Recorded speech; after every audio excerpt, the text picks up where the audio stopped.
Good evening, everybody. Welcome back to the Mythgard Academy. This is session number 19 in our discussion of The Name of the Rose. And tonight we are going to see acts of indescribable violence and also, in unrelated news, another murder. Just some quick announcements at the beginning. So we had a lovely time at SoCal Moot this past weekend. Really great to see several of you. It was an excellent Mythgard Academy presence there and some discussion, which was excellent.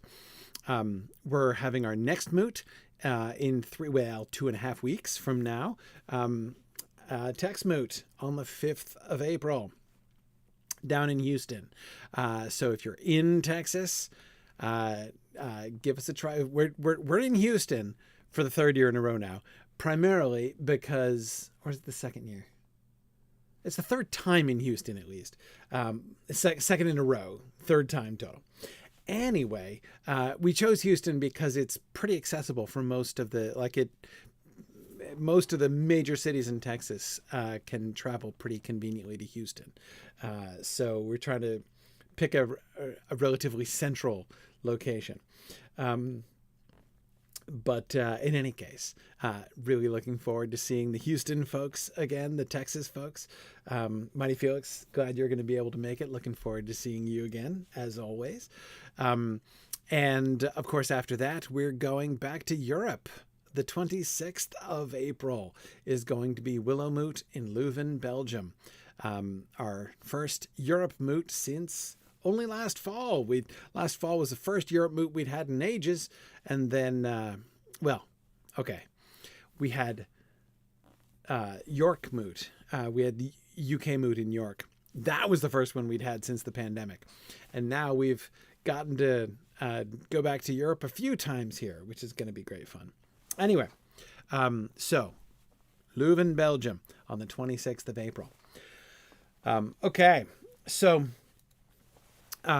let us jump back into the text here. Okay, so we ended just before the day. So we're starting. I keep losing track. Day 5. This is day 5, right? We're on day 5. At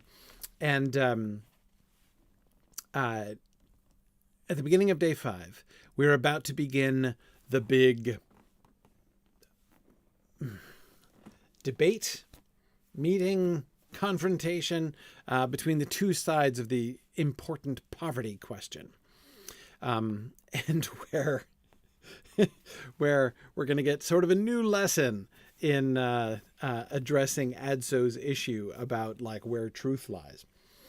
But first we get this interesting moment at the very beginning of the chapter. When I went outside, I saw the Abbey as I had never seen it before. A few of the major buildings, the church, the edificium, the chapter house, could be discerned even at a distance, though still vague, shadows among shadows, while the rest of the constructions were visible only at a few paces. Shapes of things and animals seemed to rise suddenly from the void. People materialized from the mist, first gray like ghosts, then gradually, though not easily, recognizable. Born in a northern clime, I was not unfamiliar with that element, which at another moment would have pleasantly reminded me of the plains and the castle of my birth. But that morning the condition of the air seemed painfully kin to the condition of my soul, and the sadness with which I had awakened increased as I slowly approached the chapter house. Okay, so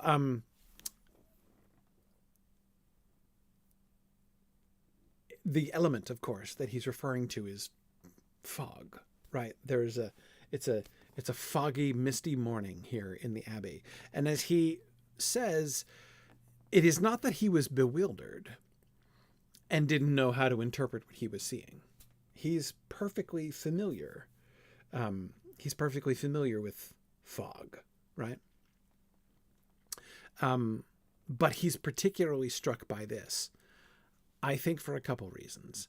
The one that he points to right away is that although normally a foggy morning would have pleasantly reminded him of the plains and castles of his birth, right? It would have reminded him of home, That would have been nice. However, he this morning he is sad, right? He's woken up sad because he's been thinking all night in concern for his love interest. I was going to call her his girlfriend, but that's not quite fair, because that is not quite the definition of their relationship, right? After all, don't forget, he's totally over her, right? Because he's logically proven to himself that he can't possibly see her can't have her again. But even if he could, he wouldn't enjoy it. Whatever. Like, he totally talked himself out of it. You'll remember that. His witch. Says Fencing Frog. Ouch. Don't tell Jackie. But anyway, yes. So he was sad about her for understandable reasons. And he says that the condition of the air seemed painfully kin to the condition of my soul, and the sadness with which I had awakened increased as I slowly approached the chapter house.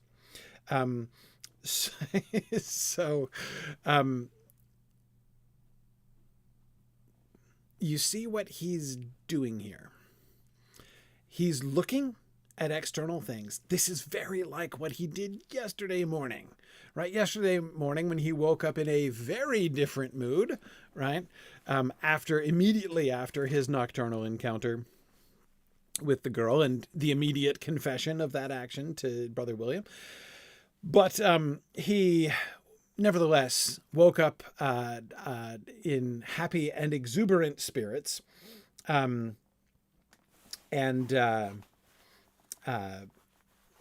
so he immediately began looking at the world around him. And remember, he was making connections between the beauty he was seeing in the world around him and his internal landscape, right? And his thoughts about the girl. And we see him immediately doing the same thing again, but now in a different direction, because now he is sad on the inside. And now, instead of a beautiful, clear, lovely day, it's a foggy, shadowy day. And as I said, I think there's more than one connection between visible things and invisible things here.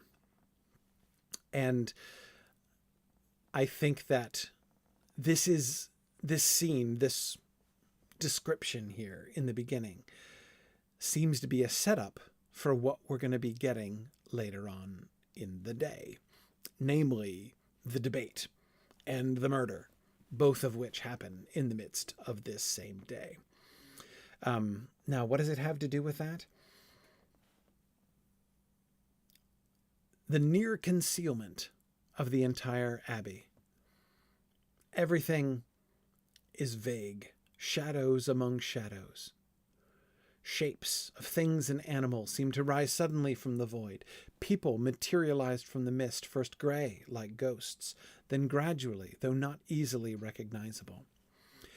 This inability to discern anything clearly, this inability to distinguish between one person and another, this general state of sort of blankness and confusion in which nothing has clear identity or definition, seems to serve as a kind of a metaphor, a kind of analogy for the confusion that is going to be befalling later in the day, right? The point is not that I think it's like enormously significant that he's doing this, but it's interesting in the ways, among the things that we have been tracking. These are things that he's seeing. And yet these things are like, we have, Adso himself and his experiences have sort of trained us, or at least led us to expect, to understand these things themselves to be sign, right? Yes, the fog is a sign. It's just a thing, Maureen, like nobody made it, right? And yet it seems that it has meaning, in fact. It seems to be connected. It does not seem, even to Adso, a coincidence that when he woke up bright, sunny, and in a very good mood yesterday morning, things were bright and beautiful. And today, when he is somber and sad, and a blanket of moral and theological confusion is about to befall the Abbey, everything is gray and shadowy and indistinct.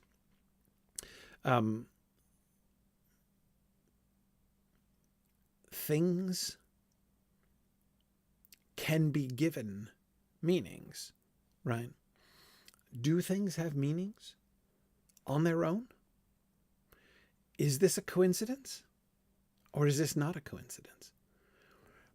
Remember, this is one of... Now, we know what Brother William would say, right? Brother William would say it's a coincidence.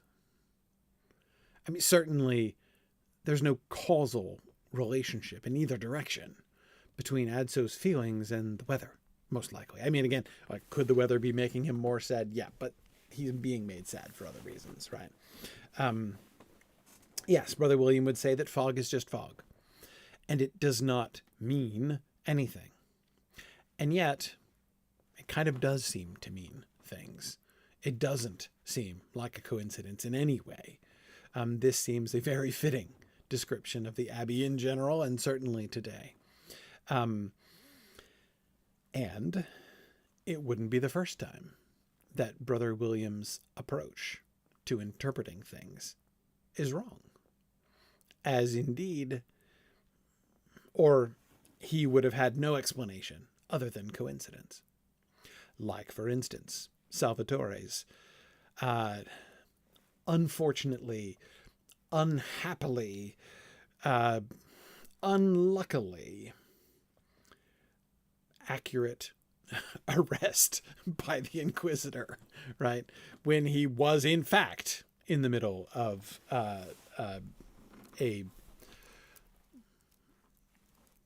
communing with demons, right?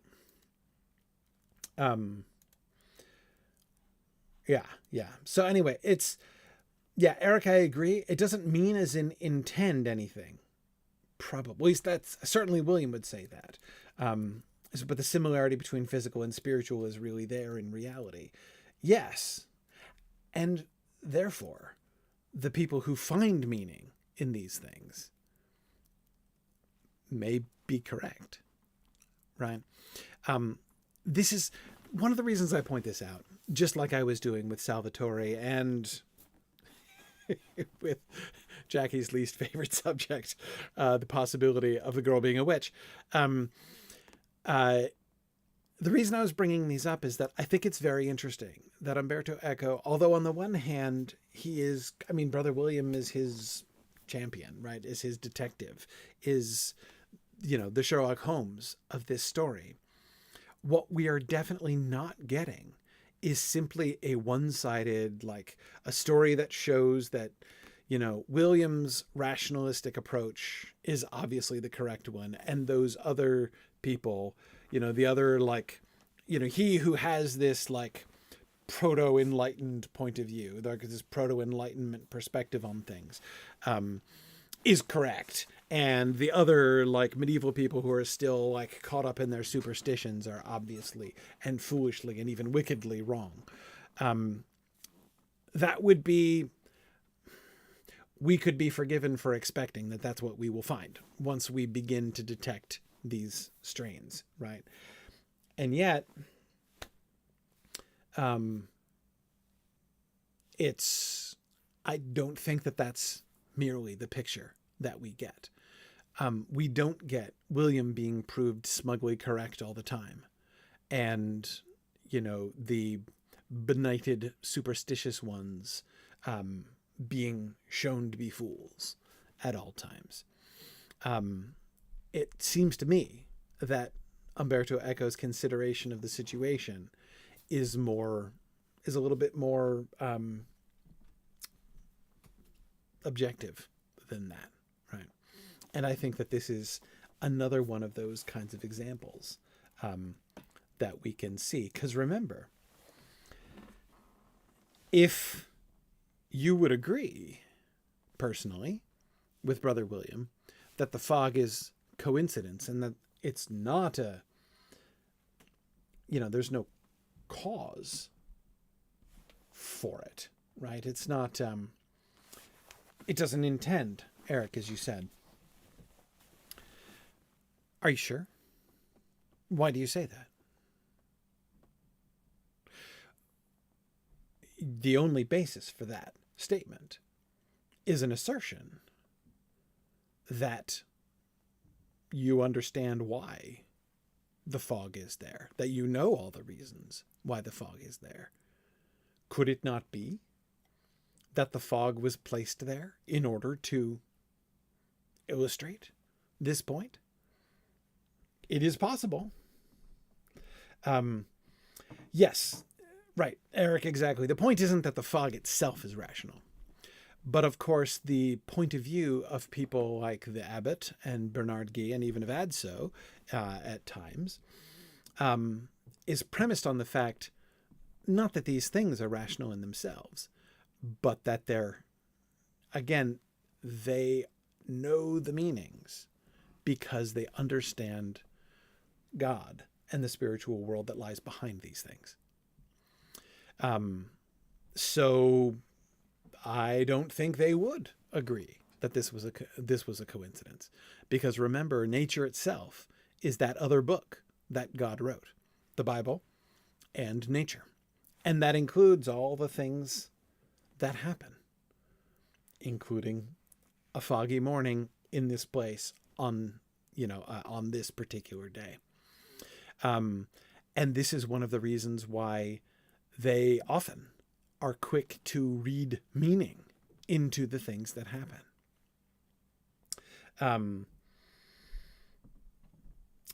So, and again, are they wrong? Are they right? Well, it would fit here, but let's keep going. Before we can get into the chapter house where the tempestuous meeting is going to take place, we pause to observe that there is another church door.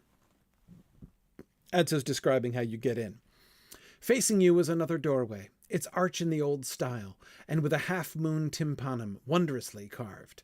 It must have been the doorway of the now vanished church. You see, he observed that there used to be an old Abbey church, like the original Abbey church, which was much smaller when the Abbey was first built, right? But that burned down and was replaced by the new big Abbey church because time had passed and the Abbey had grown and become much more wealthy. And you'll remember that it's that new church that had the door that we spent a long time before discussing, right? But the old church wasn't just leveled. They built the chapter house kind of out of the ruins of it.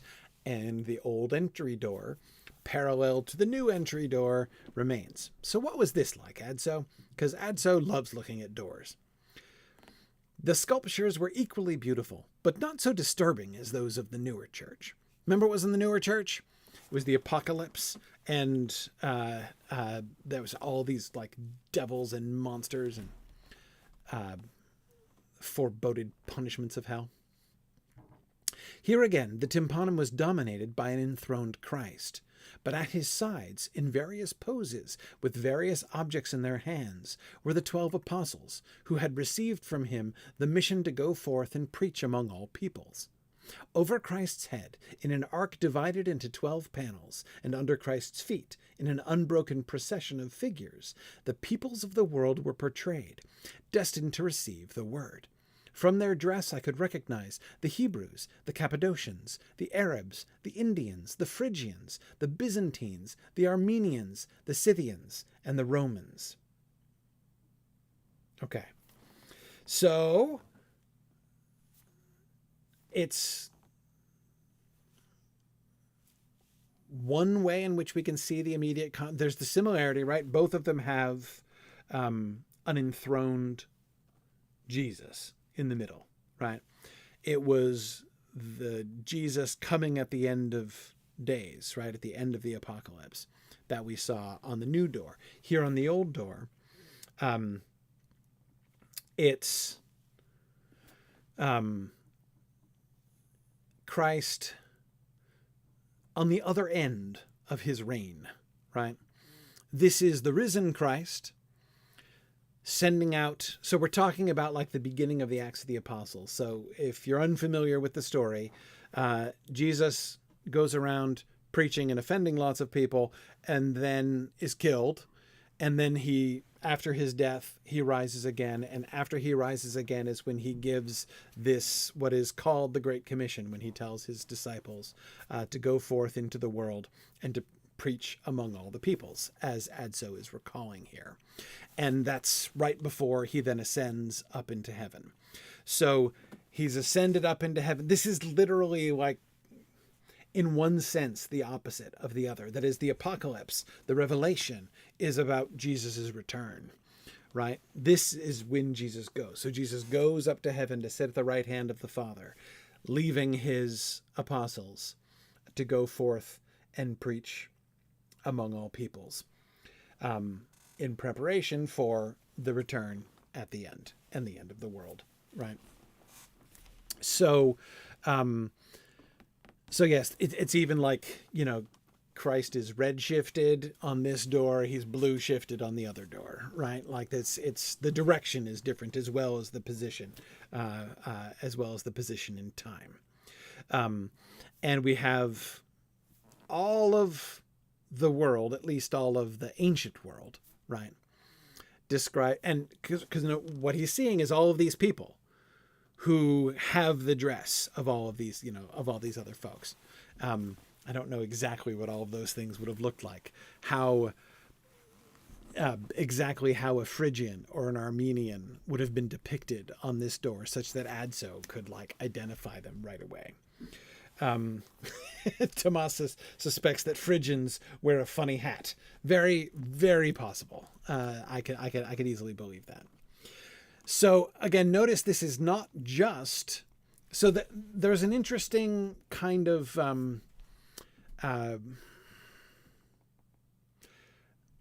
fulfillment here. Like, it's not just the command.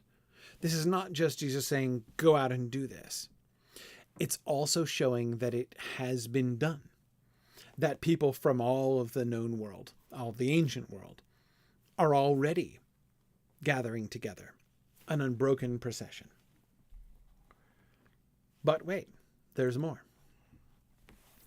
But along with them, in 30 round frames that made an arc above the arc of 12 panels, were the inhabitants of the unknown worlds, of whom only the physiologus and the vague reports of travelers speak slightly. Many of them were unfamiliar to me, others I identified. For example, by the way, I'm imagining Adso standing there and this long and angry press of people gathering behind him as he's blocking the entrance to the chapter hall in the midst of all this. Anyway, but fortunately for us, he was able to stem the tide and give us a full description of all this stuff. Okay, many of them were unfamiliar to me. Others I identified. For example, brutes with 6 fingers on each hand, fauns born from the worms that develop between the bark and the pulp of trees, sirens with scaly tails who seduce seamen, Ethiops, their bodies all black, defending themselves against the fire of the sun by digging underground caverns, ass centaurs, men to the navel and asses below, cyclopes, each with a single eye the size of a shield, Scylla, with a girl's head and bosom, a she-wolf's belly, and a dolphin's tail. The hairy men of India, who live in swamps and on the river Epigamarides. The cynocephali, who cannot say a word without barking. Sciapods, who run swiftly on their single leg, and when they want to take shelter from the sun, stretch out and hold up their great foot like an umbrella. Jackie says C.S. Lewis would have loved this door. I think C.S. Lewis did love this door. Astomats from Greece, who have no mouth but breathe through their nostrils and live only on air. And then I've skipped a whole bunch. The end of the list is, and men with 3 heads, others with eyes that gleam like lamps, and monsters of the island of Circe, human bodies with heads of the most diverse animals.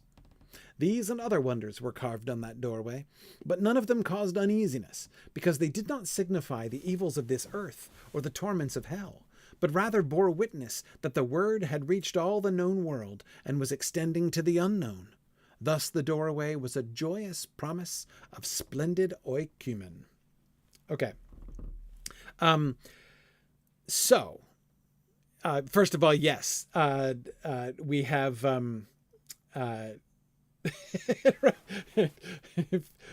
Mighty Felix had been saying, I was just in the middle of typing how much I hoped we would see duffel puds. Yes, indeed. There are the duffel puds. Sceopods, as in fact, they are called here. And so, yeah, yes, that's a thing, right? This idea of one-legged people with huge feet who use their great foot like an umbrella when they stretch out in the sun and hold their foot up in the air. That's C.S. Lewis didn't invent that, right? He took that from the same place Umberto Eco did. There are lots and lots of travelers' tales. I've told you about medieval bestiaries where they go through and they talk about animals, telling you, laying some natural philosophy on you, but also, of course, interpreting them and telling you the meaning of these animals as well.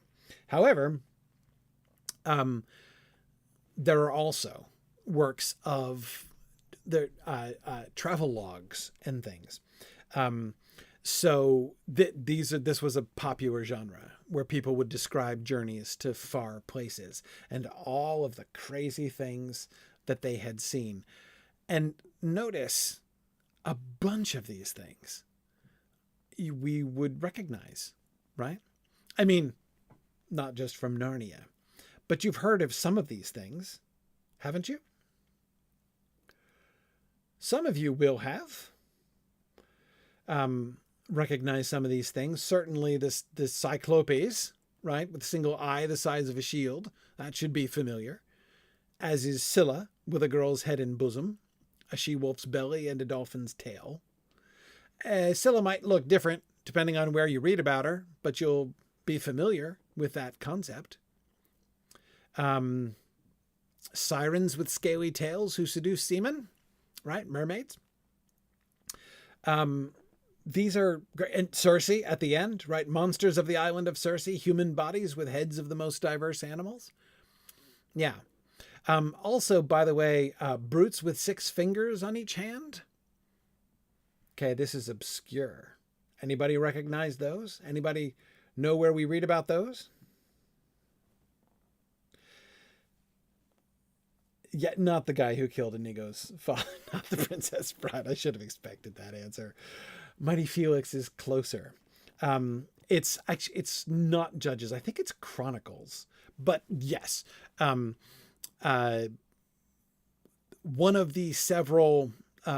There's another giant from Gath, not Goliath, the famous one whom David kills.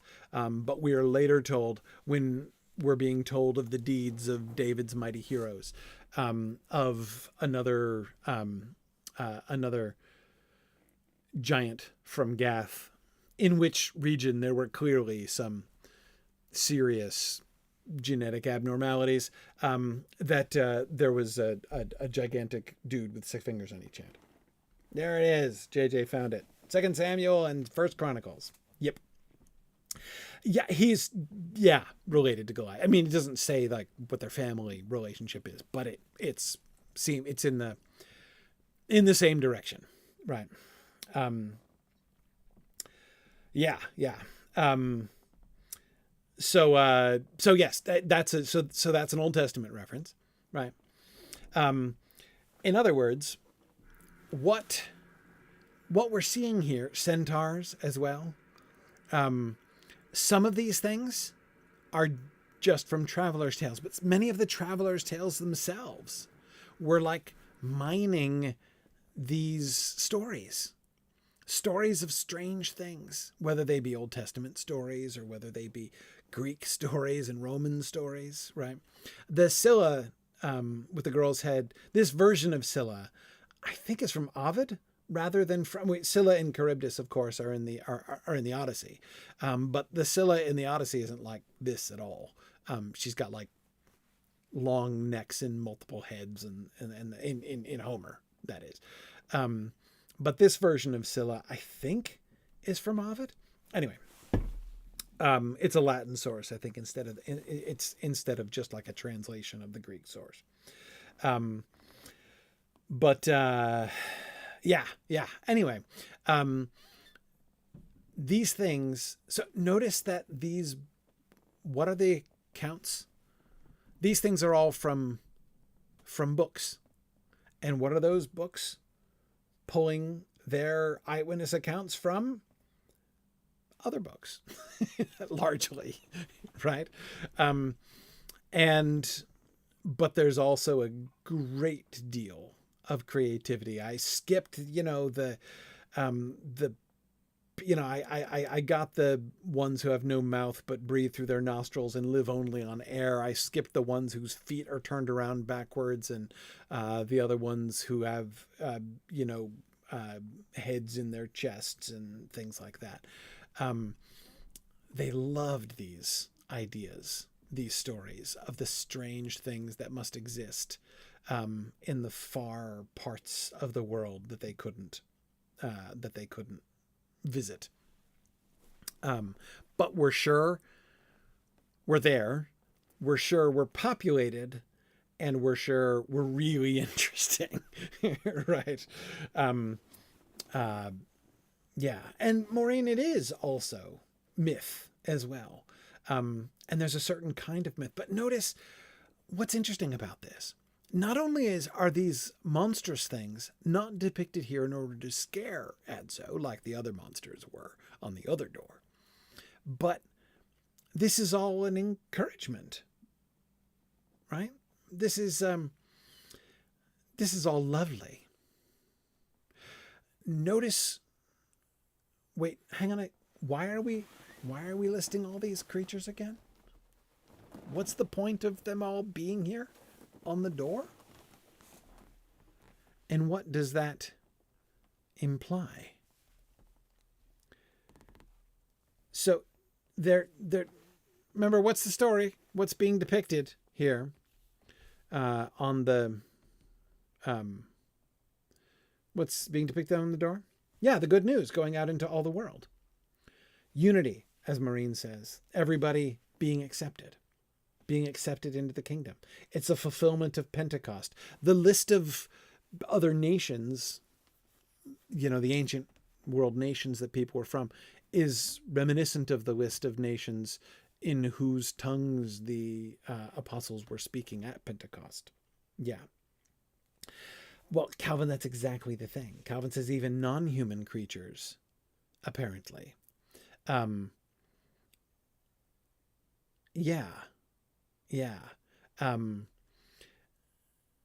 Except, apparently, these aren't just non-human creatures. One thing they all do have in common is they're all at least a little bit human. Right?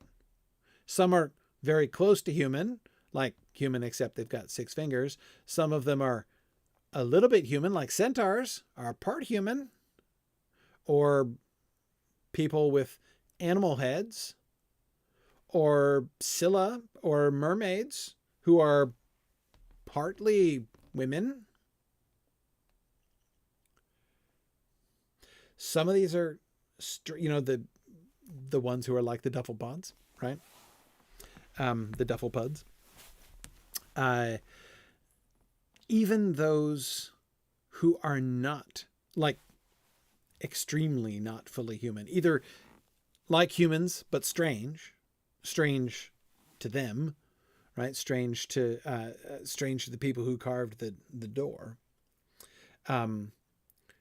Or they're, monstrous and yet related to people. Yeah, Calvin, I think that's I think it's a great way to think about it. Calvin says preaching to the birds again. Yeah, it's just like what William said. Remember the lepers, right? The people on the outskirts. That's what this is. People on the outskirts of civilization. People on the outskirts of humanity, even, right? Um, Yeah, Tomas says all these monsters have a classical myth flavor, somewhat different from Norse myth or Chinese. Yes, it's true. Beowulf or the Eddas hadn't made it to this library yet. No, no. Um, though, keep in mind, um, Adso's read a bunch of Germanic stuff, right? He's read Tristan and Isolde, at the very least. He's quoted it, right? So he knows that one. And if he knows that one, I bet you he's read the Nibelungenlied as well. However, no. They will have, they absolutely and preferentially draw upon, like, without shame. They prefer, they, no, more than that, they defer to the pagan myths. Note, those are, I mean, Ovid, Homer, what do they have in common? They're not Christians. They're both of them pre-Christian. So you might expect, some modern people expect medievals to therefore look down on them, right? Or dismiss them as ignorant or whatever. But that is not at all the medieval approach. And I think we've talked about this some, but here's another example of where we see that. Yeah. And no one has rediscovered Old English lit yet. That is certainly true. Though there are some, Eric, I would say there's certainly a good deal of England in which Old English lit doesn't need to be rediscovered because it's still active, right? Or at least still remembered. But in any case, they look down on those much more than they look down on classical stuff. Because classical stuff is, it's in a different category. German poetry, French poetry, Italian poetry, whether quite recent or a good deal older. That's vernacular stuff. It's lowbrow. It's all lowbrow, right? Whereas Latin stuff, I'd say Latin and Greek, except of course they don't know Greek. So all the Greek stuff they're getting through Latin. So it's Latin stuff, but acknowledging that a subset of that Latin stuff that they're getting is basically translated Greek stuff. That stuff has stature. You can take even somebody like Ovid, and I say somebody like Ovid because, like, Ovid was,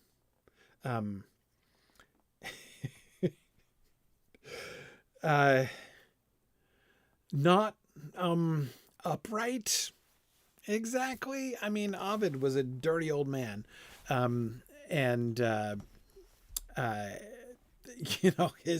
his poetry, if it had been written in, German, would not have been approved, right? Yeah, I'm trying to remember. I don't remember exactly what Lewis called him, but it wasn't, I think it wasn't uniformly flattering. But yeah, but Fencing Frog, that's exactly right. Vernacular literature is vulgar, whereas classical literature is important. Didn't Augustus exile Ovid for that? What, for being a dirty old man? Yeah, he did. Yeah, pretty much. Cheery old reprobate. That's what it was. Yes, cheery old reprobate. That's indeed what Lewis called Ovid. But of course they took Ovid's works, and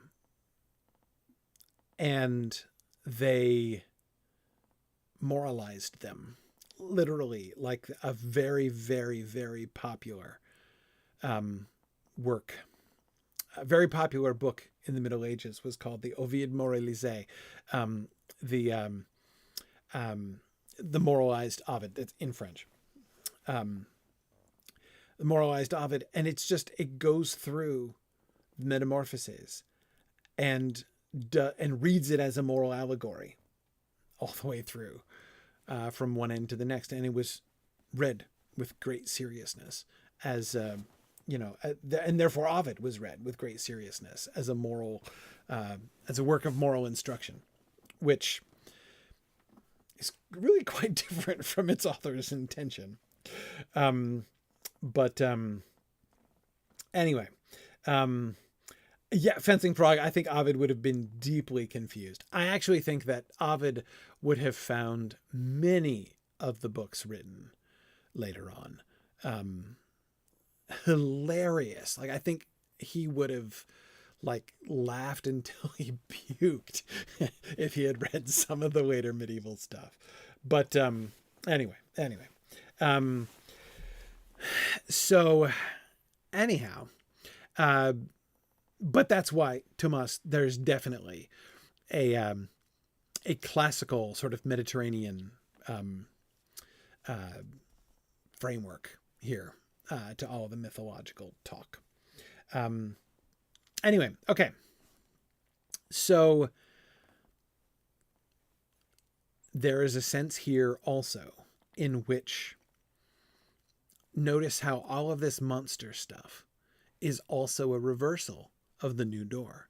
The new door has lots of monsters as well, but the monsters are terrifying because the monsters are there to prey upon the souls of the damned.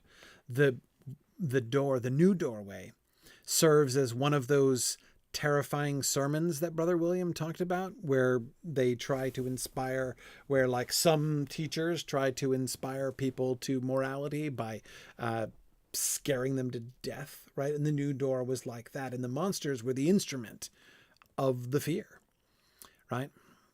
Here, the monsters themselves, not only is this about salvation instead of about damnation, but the monsters themselves are being saved, are being accepted. And that's really interesting. And yeah, Biochom, it's interesting that we see the old door after we see the new door. Yes. And that perhaps tells us something. This is the first time. Okay, no.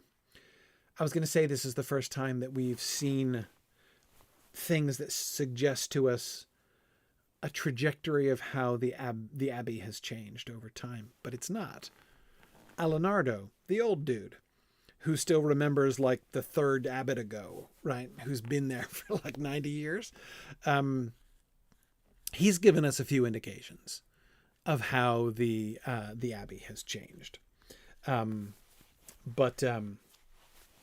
Yeah. Oh, Bricktails Dante is a very contemporary author at this point. Remember, there was a reference to it, that recent bestseller, The Divine Comedy.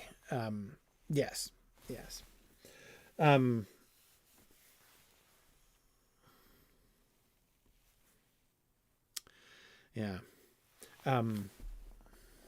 And that's interesting, Eric, that it not only sort of shows us something about how the old Abbey was originally, and perhaps how the new Abbey has changed, but it also, Eric says, the fear of the old door feels like the old Adso. The openness of the new door feels like the new Adso.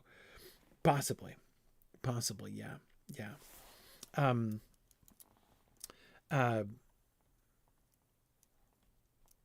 right, let's keep going. So let's get into the debate. I'm not going to cover the debate blow by blow. But let's I think that what we're seeing here, had Umberto Eco given us this long debate at like in chapter 2 or something, or, like in day 1 of this whole thing, it would have been very confusing, as it was. Like, the conversations with Ubertino and stuff were confusing enough back in the day. Right. But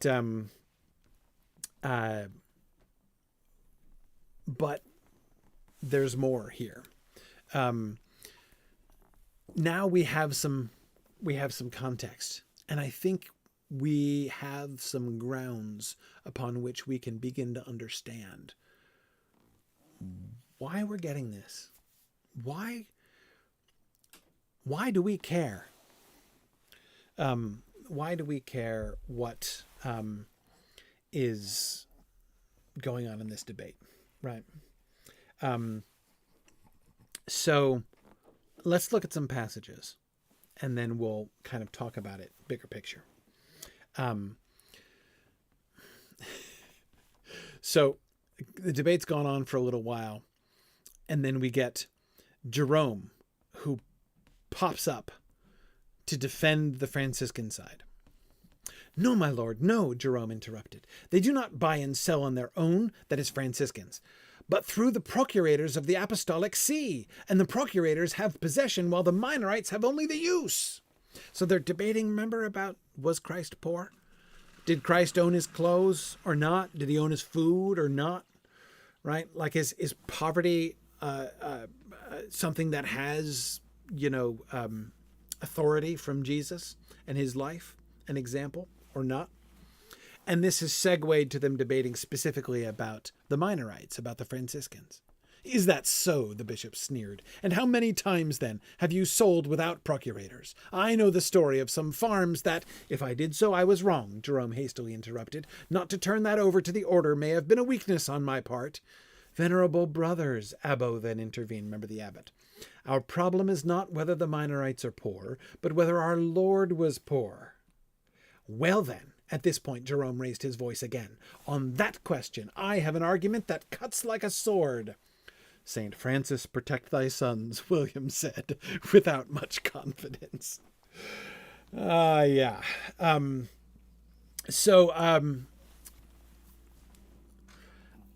Notice when the abbot is trying to bring them back, he's drawing our attention to the fact of how much the whole conversation has slipped.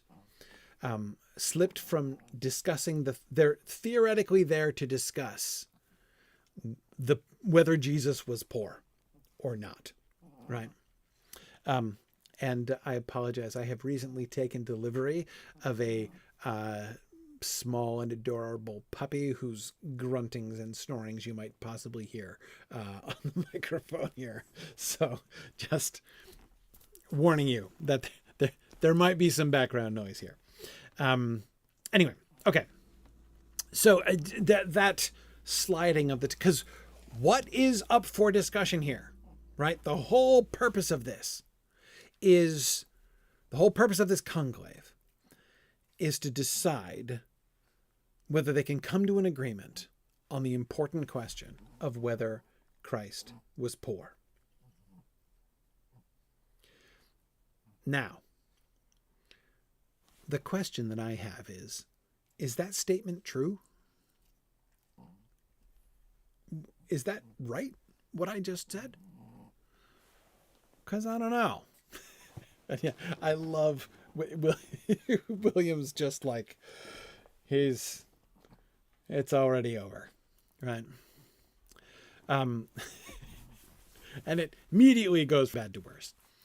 Alberea, he's one of the guys on the other side, on the Pope's side, the Avignonese side. Alberea, his face purple, observed that this monk Jerome had been in Greece perhaps 15 years, whereas he had been there since his boyhood. Jerome replied that the Dominican Alberea might perhaps have been in Greece, but living a Sybaritic life in fine bishops' palaces, whereas he, a Franciscan, had been there not 15 years but 22, and had preached before the emperor in Constantinople. Then Albarea, running short on arguments, started to cross the space that separated him from the Minorites, indicating in a loud voice, and with words I dare not repeat, his firm intention to pull off the beard of the Bishop of Kaffa, whose masculinity he called into question, and whom he planned to punish by the logic of an eye for an eye, shoving that beard in a certain place. The other Minorites rushed to form a barrier and defend their brother. The Avignonese thought it useful to lend the Dominican a hand, and, Lord have mercy on the best among thy sons, a brawl ensued, which the abbot and the cardinal tried to quell. Adso's tone throughout this section is just delightful.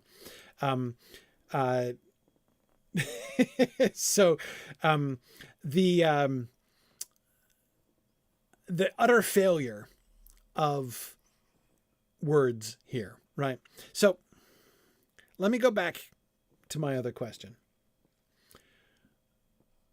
What's this about? What is the purpose of this conclave? Explicitly, we are told that the conclave is to decide whether or not Christ was poor. Why? Well, now, let's not answer that question first. Whether they're supposed to be deciding whether Christ was poor.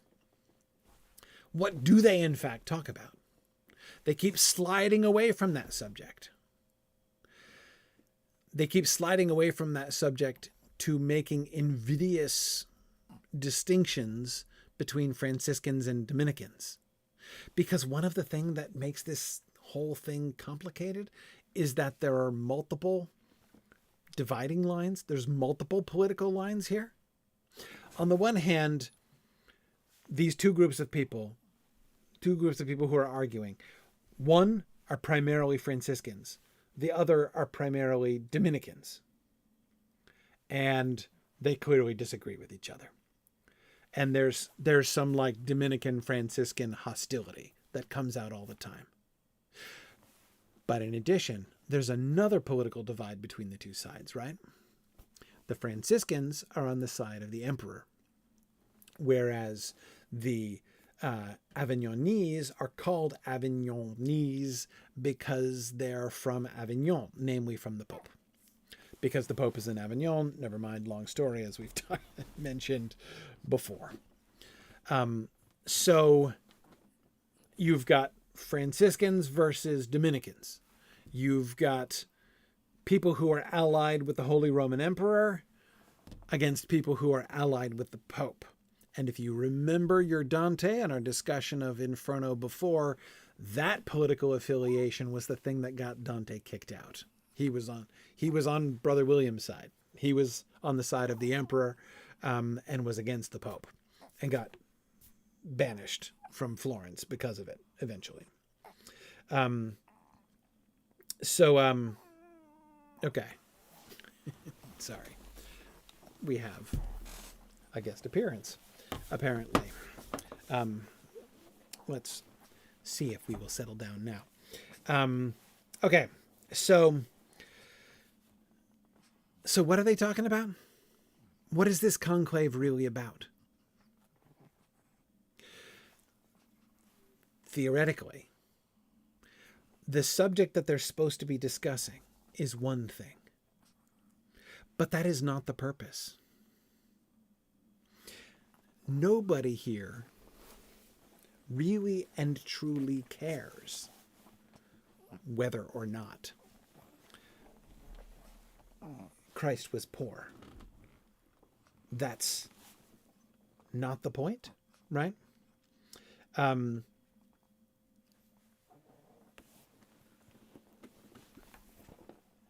resolution of that is supposed to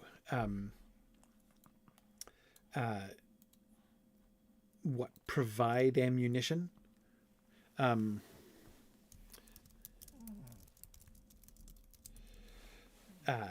for one side or the other against the other side. Notice, therefore, that this conclave from the beginning, it isn't just that the people involved are in such conflict with each other that they can't keep things straight, right? That they keep digressing. In a sense, they're not digressing, because there was a division from the beginning between what is the explicit topic of this conclave and what the actual substance of the conclave is. There's a gap, in short, between the things that they're saying and the things that they're like actually doing. This is like a whole other level, right? You've got the words that they're saying, which are pointing to things, but those things are not the things that they're really debating over. Those things are only a means to a larger end.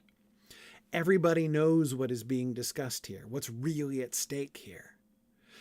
But nobody really wants to talk about it, right? No one is. Instead, they're all of them kind of agreeing to approach it indirectly. Even when they shift from using words to using things, namely their fists, this is not a digression.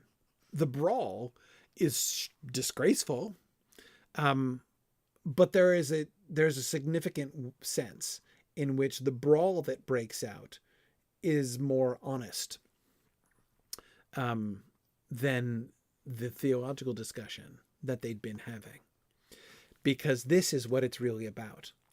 The insults, the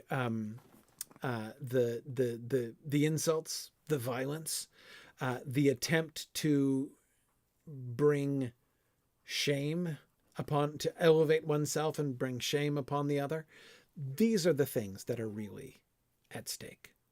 That's what this whole thing was really about, ultimately. And the official talking point, right? The official debating point was never what it was all about. But, and we see,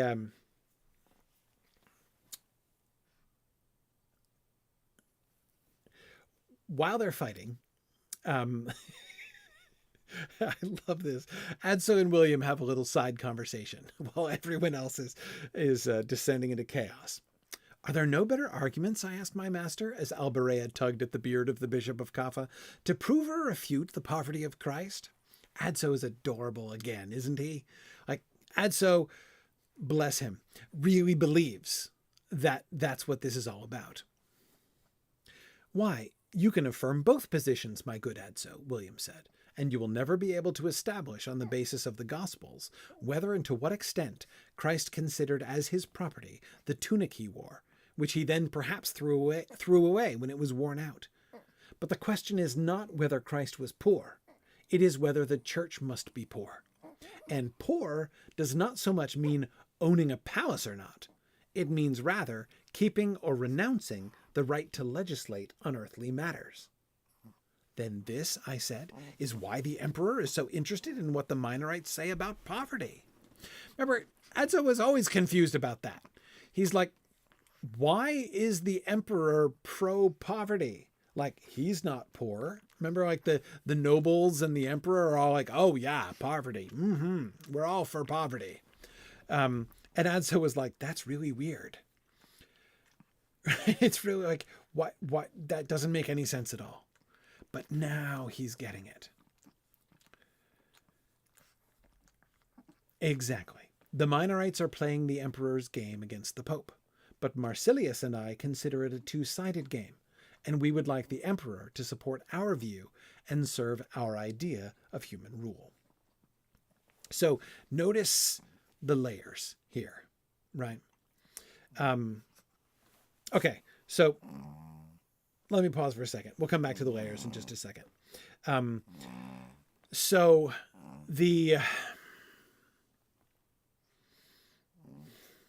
Okay. The important thing to understand about the debate between the emperor and the Pope, as William is going to explain, nobody questions the Pope's authority. Nobody really questions the Pope's authority in the abstract mind. In the abstract, nobody questions the Pope's authority over spiritual matters.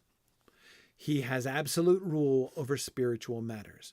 I say in the abstract because, of course, you can disagree with a particular pope and say, oh, he's not like the true pope. He's the Antichrist instead, right? We've seen many people doing throughout the book, right? So you can claim that this one guy who is currently being called pope by some people is the anti-pope, in fact, and he's not a real pope. And some other person should be the pope. And if another person were the pope who is actually be affirmed by, the Holy Spirit, then that person obviously would have but the concept of the pope is understood to have authority over spiritual matters. The question is, does the pope also have authority over temporal matters as well? Should they be in charge of nations? Should they be in charge of politics? Or if, for instance, you're the Holy Roman Emperor who claims to be the political leader of all of Italy as well as Germany, Italy's the real problem here, right? Because the Pope is in Italy. Well, was in Italy. Complicated. But in any case, this is where that problem began, is that the Pope lives in a place that's being ruled by somebody else. And there were a bunch of the popes who really didn't like this, right? And so many arguments were made that the Pope should not submit to the temporal authority of another ruler. So they're like, the Pope is basically 100% in charge here. And the emperor's like, no, absolutely not. You're in charge of spiritual things, not political things, not temporal things, not the affairs of the world. That's my job as emperor, right? So it's all about a sort of a grudge match, a question of who's actually in charge, who is actually running things, especially in Italy. William, you may remember, will later on point out that there doesn't seem to be this conflict with the King of England or the King of France, right? Only the Emperor of Italy. But anyway, so, okay. That is me temporarily deporting the adorable puppy. Okay. Yeah, exactly, Eric. That'll come in a couple centuries, indeed. But in any case, don't worry. I think the puppy will be back. I think the puppy is wanting to go OUT, if you know what I mean, which is why she was so restless. In any case, now back to the layers. So that's the debate between the Pope and the Emperor, right? Who's in charge? Who's in charge here? Notice the layers that William walks through. So, does Christ own his clothes or does he not own his clothes? Well, if Christ owns his clothes, so like the side of Christ being poor on the one hand, and of Christ not being poor on the other side, on the other hand. He says, poverty doesn't mean owning a palace or not. It's not actually about, does he have private property? It's about, does he have the right to legislate on earthly matters? Because you see, if you have possession, if Jesus had possession of things, then he had the right to legislate on earth. He was claiming authority over earthly matters, like his own private property, right? In other words, on both sides, this scriptural question of did Jesus own his clothes and his food or not, is being weaponized politically by the one side who says the church has no business interfering with earthly matters, and the other side which says it is absolutely the church's job to oversee both spiritual and earthly matters.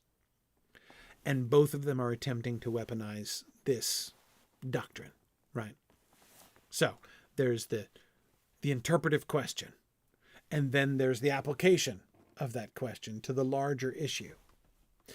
And then, of course, lying behind that is the personal debate, the personal power struggle between this pope and this emperor. Just as you'll notice, we saw those same layers already in the debate. The debate about the interpretation of Jesus's possessions, and then the larger factionalism that is connected with that. The poverty side being the pro-Franciscan who are poor, and the non-poverty side being the pro-Dominicans who are not, right? And them facing off with each other. And then behind that, again, the Pope and the Emperor.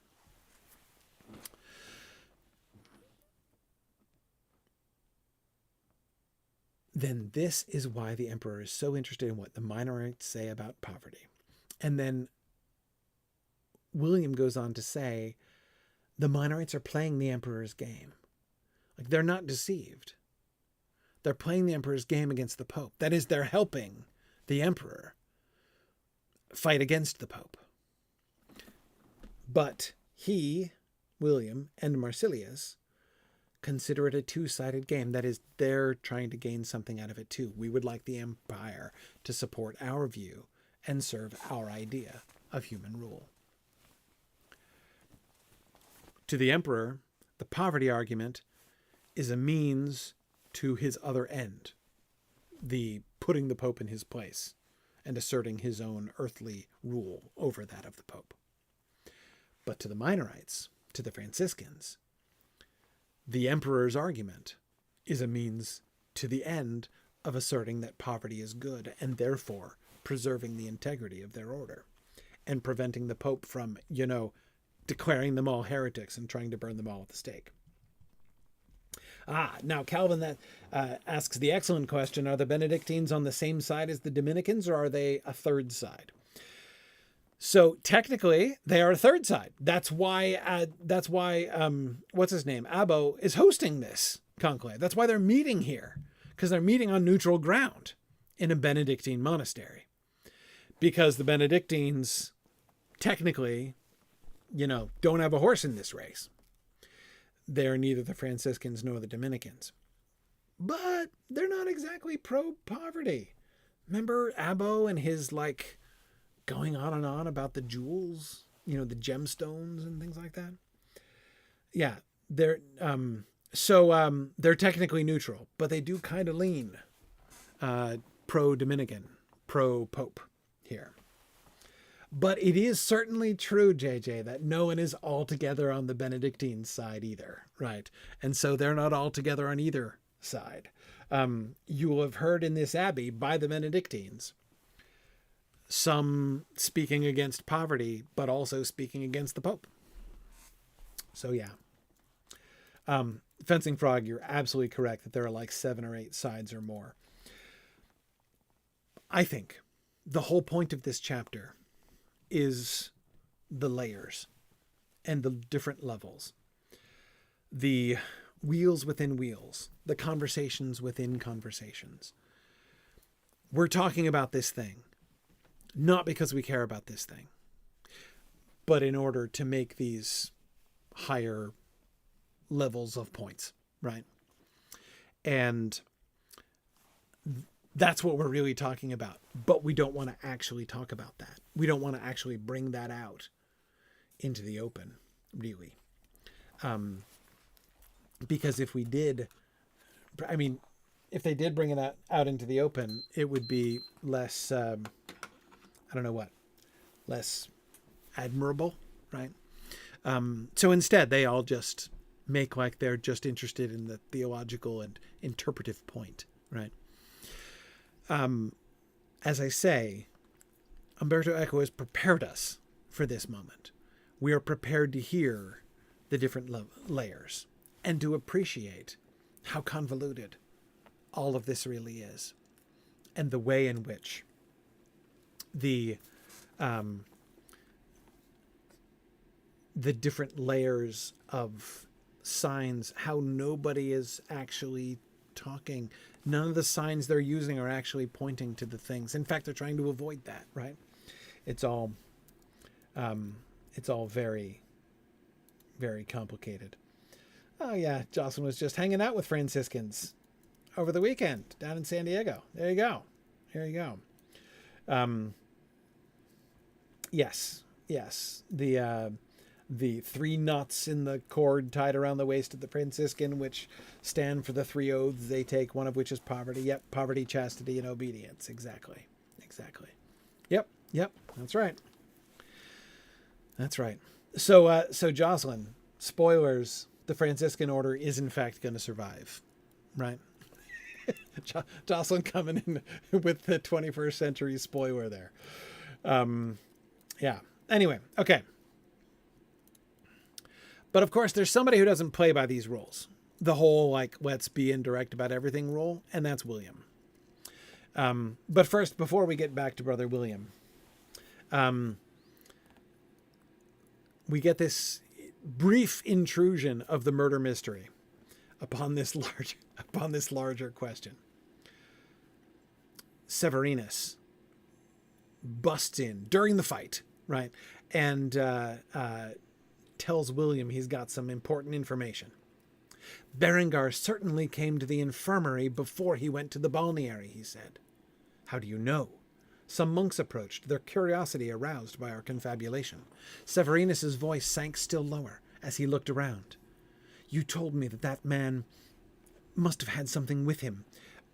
Well, I found something in my laboratory, among the other books. A book that is not mine, a strange book. That must be it, William said triumphantly. Bring it to me at once. I can't, Severinus said. I'll explain to you later. I believe I have discovered something interesting. You must come. I have to show you the book. Cautiously. He broke off. We realized that, silently as was his custom, Jorge had appeared as if by magic at our side. His hands were extended before him, as if not used to moving in that place. He were trying to sense his direction. A normal person would not have been able to comprehend Severinus's whispers, but we had learned some time before that Jorge's hearing, like that of all blind men, was especially sharp. Okay, so Berengar, dead Berengar, apparently brought a book, possibly the book, the great book of mystery that Adelmo and Berengar and Venantius had all found, the discovery of which seems to have led to all of their deaths. And Severinus has just discovered, Severinus, remember, he's the herbalist. He's just discovered that he has it, he thinks, right?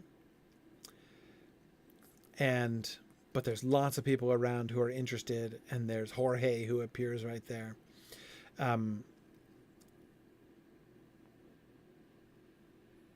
A book that is not mine, a strange book. That'll be important later. But then William makes his speech. William goes back. He can't pursue this to its end. He's got to go back and make a speech. And his speech, as I say, he doesn't play by the rules. Notice that among one of the many things that he says in his speech, which Adso carefully, we don't get it in first person. Like, that is, we don't get it in direct quotation from William. We get Adso's description of it. And so it's in third person. But one of the things that he brings up, and yes, Bricktails, I think it was you predicting that we were going to talk about this passage. We totally are, but we're not going to spend as long as you think on it. He raises as almost a kind of an indication of how he's not going to play the convoluted game that everybody else is playing. Brings up Adam and the naming of the animals. Adam and the naming of the animals is extremely important in thinking about the history of language. Adam naming the animals is one of the two great mythic moments that Tolkien would have dealt with a great deal in his in his own professional life. That is, there are two mythic moments in Genesis that the philologists were interested in very much, right? The first is Adam naming the animals. The second is the Tower of Babel, when the languages were divided, right? But here's William's description. God brought all the animals unto Adam to see what he would call them, and whatsoever Adam called every living creature, that was the name thereof. And though surely the first man had been clever enough to call in his Adamic language everything an animal according to its nature, nevertheless he was exercising a kind of sovereign right in imagining the name that in his opinion best corresponded to that nature. Because in fact, it is now known that men impose different names to designate concepts, though only the concepts, signs of things, are the same for all. So that surely the word nomen comes from nomos, that is to say, law, since nomina are given by men ad placitum. Placitum. In other words, by free and collective accord. The listeners did not dare to contest this learned demonstration. Okay. Now, he evokes the idea, first of all, Adamic language. The Adamic language, that is the language of Adam, is thought to be a very special language indeed. Because you see, who taught Adam to talk? Only God could have taught Adam to talk, right? No, it can't be Eve because he's already talking before Eve's around. Hang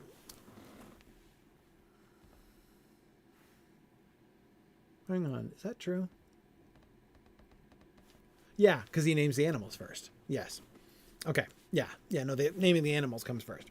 Anyway, okay. So again, the mythic idea is that Adam is taught language from God, and therefore God's language. He talks to the animals, Jocelyn. Well, I mean, he names all the animals and everything. So yeah, he's assigning words to all these things. But where did he get the words? Right? Where did he learn language? It's possible that he is inventing it himself. It's also possible that he that he's taught it. He talks to God. Yeah, God walks with him. He's there. So yeah, Adam had both animals and God to talk to prior to Eve. So there's definitely language before there's another human. Yeah, Jocelyn, you can see how this is a very interesting concept to Tolkien, right? The combination of the fact that Adam will have either learned this language from God or developed this language in conversation with God suggests that there's a purity to this language. And the story of the naming of the animals, that whatever name he put upon them, whatever he called them, that's what they were. It is the idea of the perfect language, the sign that points perfectly to the thing.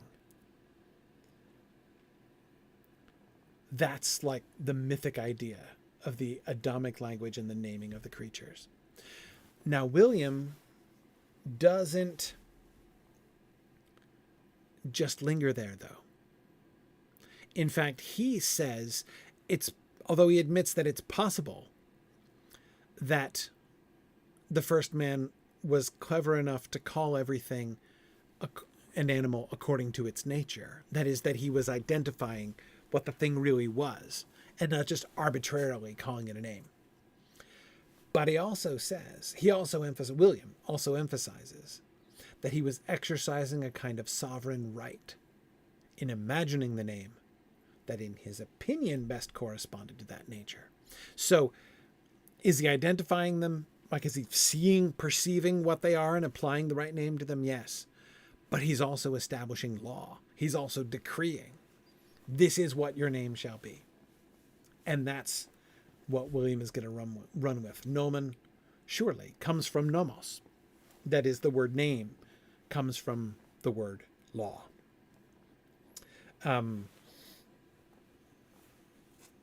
Yeah.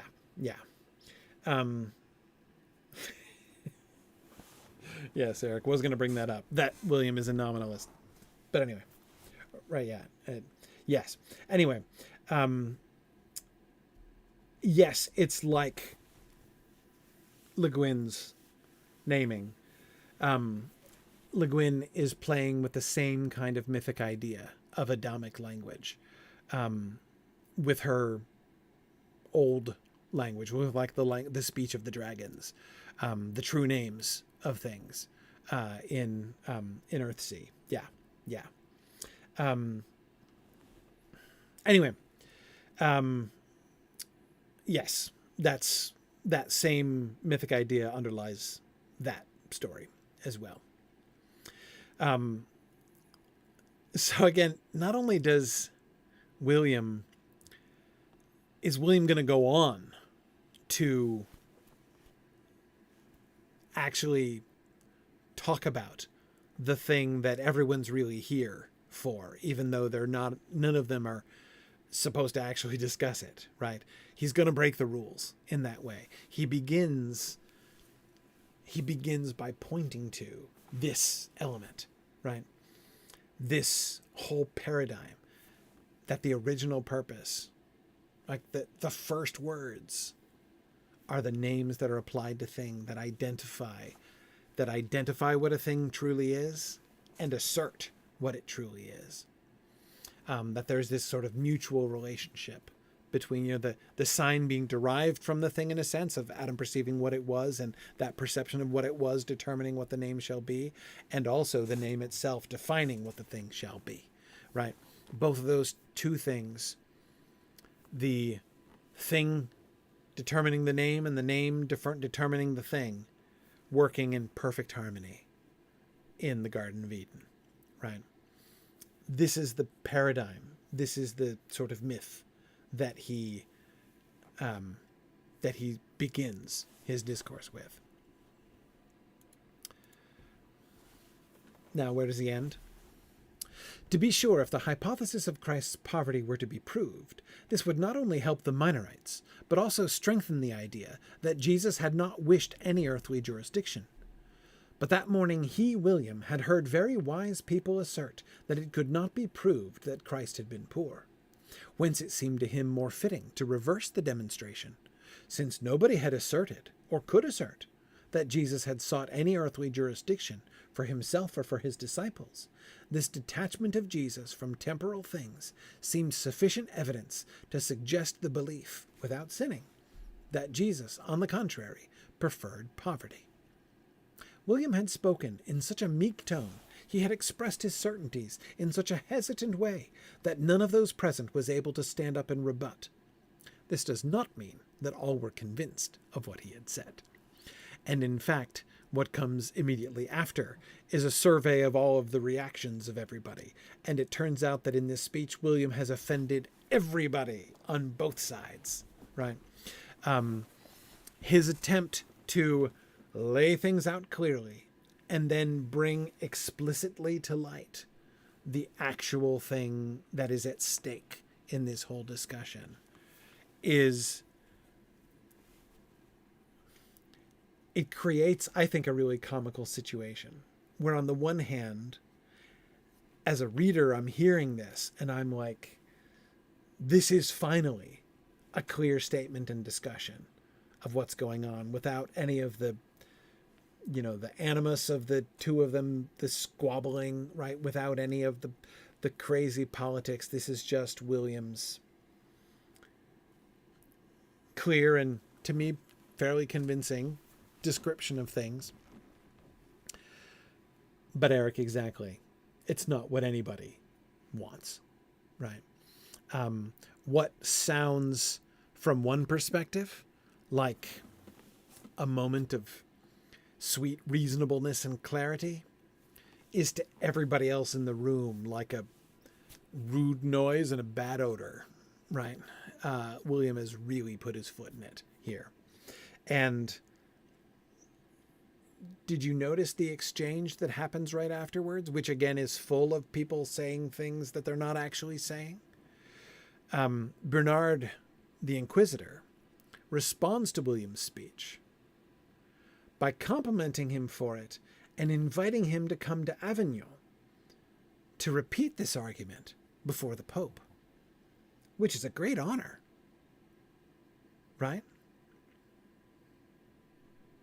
What is he actually saying?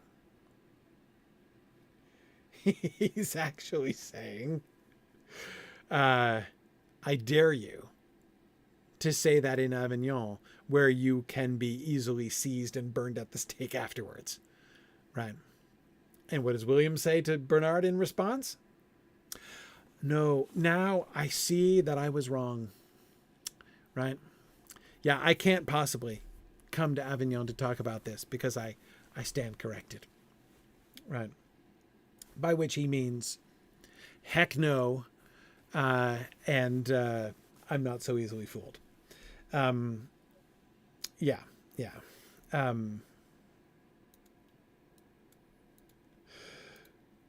Okay.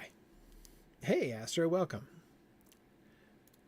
All right, almost done tonight. Let's get back to the murder, though, a little bit.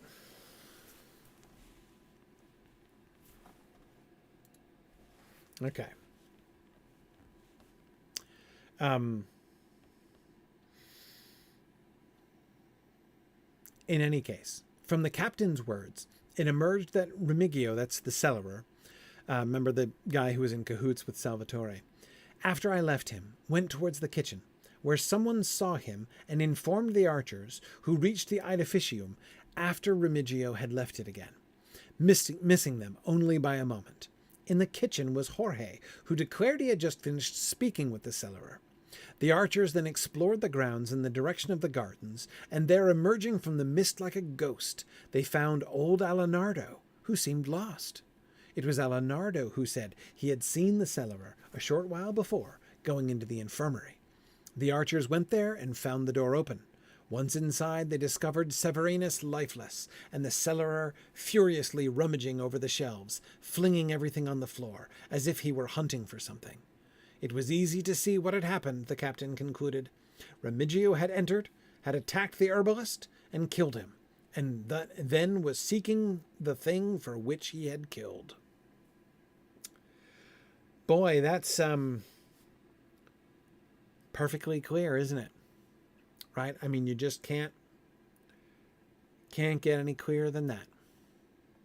I mean, he's caught pretty much red-handed, right? It's very clear what has been happening here. No, not really. But Bernard certainly thinks so. Bernard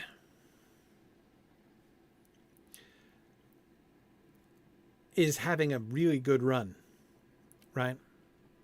He finds Salvatore and assumes that Salvatore must be involved not just in some garden variety unchastity, but that he must be involved in something truly horrible and satanic. And turns out he was right. And Salvatore is hiding a black cat and eggs that he was going to use in this spell to summon demons. Salvatore actually guilty of this thing that Bernard is convinced without evidence he must be guilty of. Then what happened today? On the orders of Bernard, here are the archers, those guards, searching all around while the debate is going on. They're searching all around the Abbey looking for the cellarer. Why? Because Bernard, has been torturing Salvatore all evening. Right? He's been getting information out of him. Excuse me, he's been inquisiting, right? And apparently has gotten Salvatore to spill about the cellarer.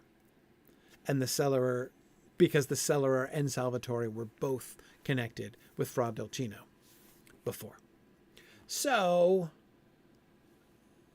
Bernard knows from Salvatore that the cellarer is connected with heresy. Therefore, he is a heretic and a very guilty person. So he's going to go round him up. And what happens when he finds him? Well, when his guards find him, there he is standing over a dead body. Look and searching, rooting around for the thing that, whatever it was that he was trying to steal that motivated him to kill. Right? I mean, once again, Bernard knows the answer in advance. And turns out he's exactly correct. He knew the cellarer was a very wicked man and a heretic, and undoubtedly up to no good. Possibly even a witch, though who knows. And then, wouldn't you know it, when he's discovered at the scene of a crime, at the scene of a murder. Just awful. Bernard feels bad because he's like, I feel the murder was my fault. I should have apprehended him earlier. Because, any idiot could have predicted that this wicked heretic was going to do something like that. Right? Bernard knew. And he was right, wasn't he?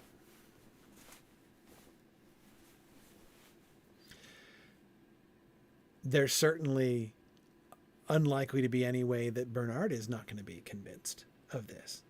But again, notice, like with Salvatore, the Salvatore situation is tantalizing, right? In conjunction with the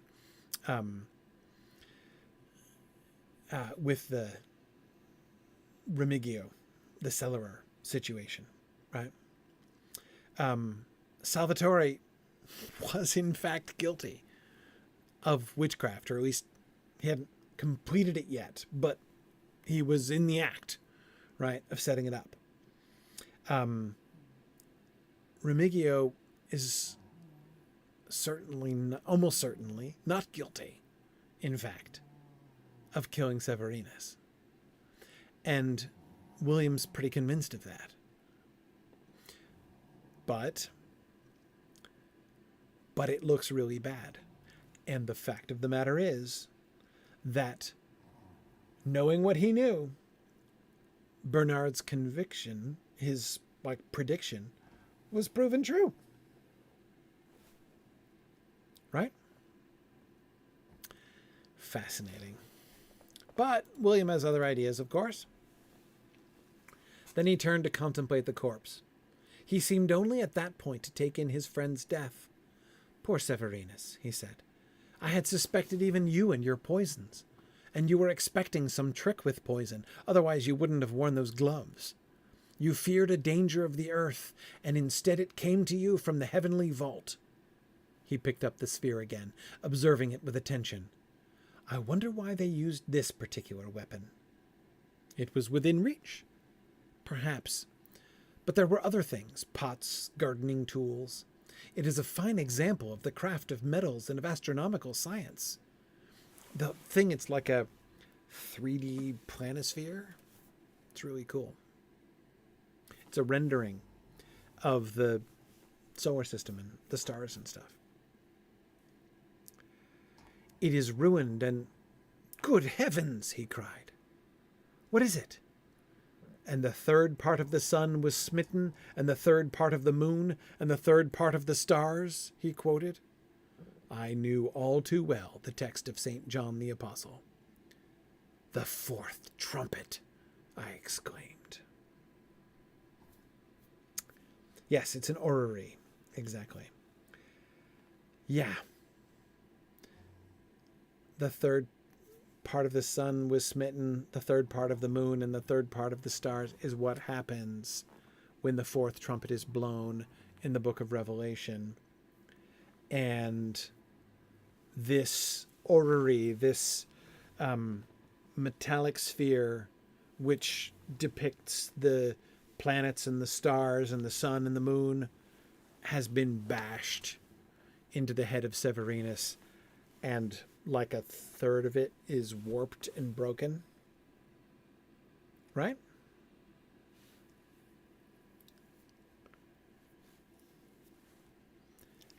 Alenardo, man, he knew all along. He knew all along. In fact, the sun, moon, and stars were used as the murder weapon, and in committing the murder, the orrery and their orbits were smashed. This representation, anyway, of their orbits, of them and their orbits.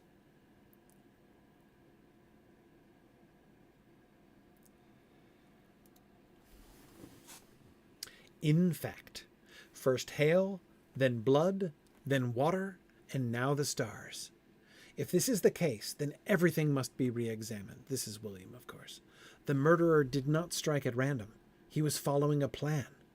But is it possible to imagine a mind so evil that he kills only when he can do so while following the dictates of the Book of the Apocalypse? What will happen with the fifth trumpet? I asked, terrified. I tried to recall, and I saw a star fallen from heaven unto earth, and to him was given the key of the bottomless pit. Will somebody die by drowning in the well? The fifth trumpet also promises many other things, William said. From the pit will come the smoke of a great furnace, then locusts will come from it to torment mankind with a sting similar to a scorpion's, and the shape of the locusts will resemble that of horses, with gold crowns on their heads and lions' teeth. Our man could have various means at his disposal to carry out the words of the book. William is now convinced. Alenardo, of all people, Alenardo was right. And remember, Alenardo has been arguing top down all the way through. He knows what's supposed to happen. This is the end of days. The Antichrist is here. The world, his world, the Abbey, is coming to an end. He is not in the least bit surprised to see these things happening. And he's even less surprised to see the progression. First hail, then blood, then water, and now the stars. He warned them. Once again, William, who has been doing his careful sleuthing from the bottom up, right? Looking at all the evidence and trying to put them together and see what they mean, and doing his inductive reasoning, has been again scooped by somebody who's just arguing top down. By this kind of crazy old man who believed from the first that the book of Revelation was being proven true in the events within the Abbey, an idea which William completely dismissed. And now,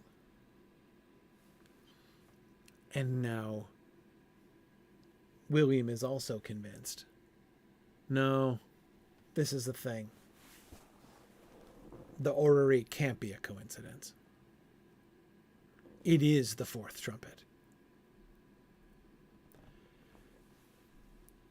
Is it possible to imagine a mind so evil that he kills only when he can do so while following the dictates of the Book of the Apocalypse?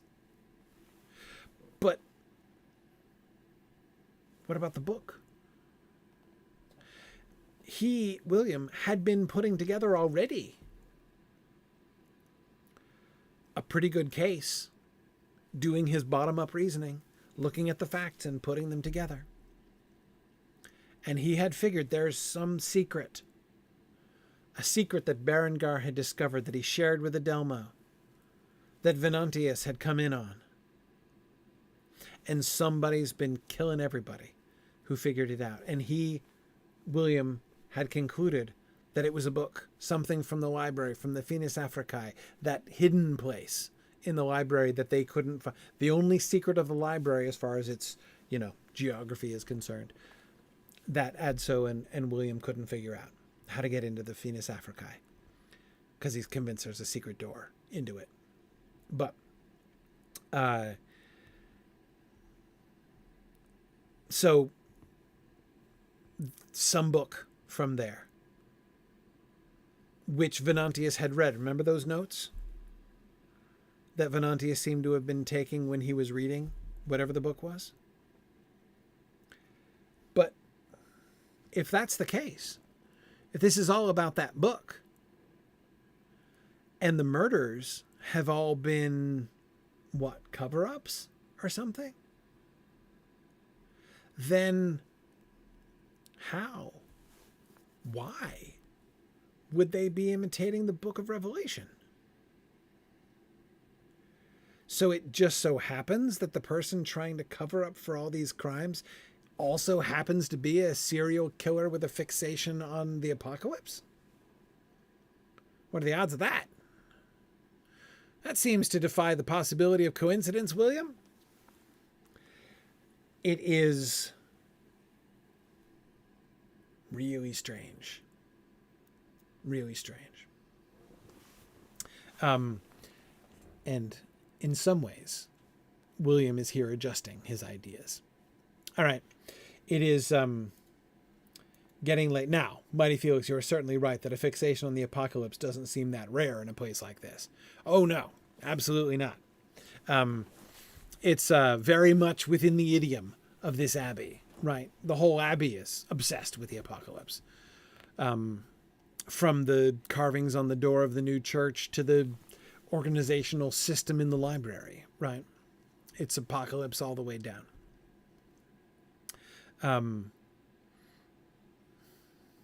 By the way, there's a kind of joke here. You're gonna make sure you get the joke.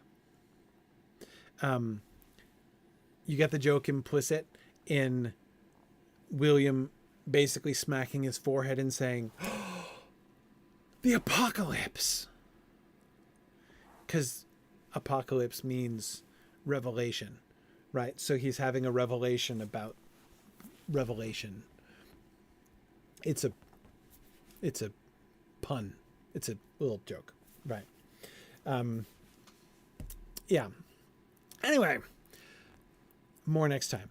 Next time, let's read through the end of the day. Which day 5? I keep forgetting. I can't ever remember what day we're in. Day 5. I think it's day 5. So let's read to the end of day 5, and we'll see how far we can get next time. All right. I believe I will be here next week. So thanks very much, everybody. Have a good night, and I will see you again next week. Bye now.